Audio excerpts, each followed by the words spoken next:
કેન્દ્રીય સૂક્ષ્મ, લઘુ અને મધ્યમ ઉદ્યોગ મંત્રી જીતન રામ માંઝીએ નઈ દિલ્હીમાં 43મા ભારત આંતરરાષ્ટ્રીય વ્યાપાર મેળામાં એમએસએમઈ પવેલિયનનું ઉદ્ઘાટન કર્યું.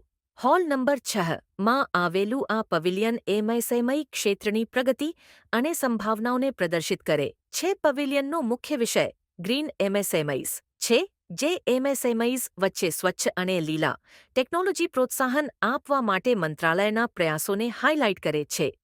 આ પહેલનો ઉદ્દેશ્ય વ્યવસાયિક કાર્યવાહીને પરિવર્તિત કરવાનો અને તેને વધુ ટકાઉ બનાવવાનો છે. પવેલિયનમાં 29 રાજ્યો અને કેન્દ્રશાસિત પ્રદેશોના 200 પ્રદર્શકો છે, જે ટેક્સટાઇલ્સ, હેન્ડલૂમ્સ, હસ્તકલા, ચામડાના માલ, બાંસના હસ્તકલા, સિરામિક્સ, રમકડાઉ અને દાગીના સહિતના વિવિધ ઉત્પાદનો પ્રદર્શિત કરે છે. ખાસ કરીને 71% સ્ટોલ મહિલાઓના ઉદ્યોગકારોને, 45% SC/ST ઉદ્યોગકારોને અને 35% આકાંક્ષી જિલ્લાઓના ઉદ્યોગકારોને મફતમાં ફાળવવામાં આવ્યા છે. પવેલિયન પીએમ વિશ્વકર્મા યોજનાને પણ હાઇલાઇટ કરે છે, જે 18 વ્યવસાયોમાં રોકાયેલા કારીગરો અને હસ્તકલા કારીગરોને પૂર્ણ સહાયતા પ્રદાન કરે છે.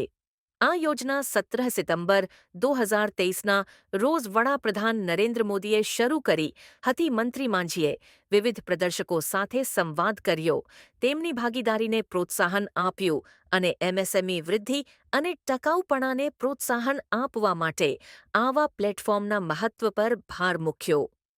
प्रधानमंत्री नरेंद्र भाई मोदी जी जो एक विज़न देखा है कि हम गरीब लोगों को रोज़गार दें, सरकारी नौकरी नहीं दे सकते हैं तो रोज़गार दे सकते हैं, वो सूक्ष्म लघु और उद्योग के माध्यम से दिया जा रहा है.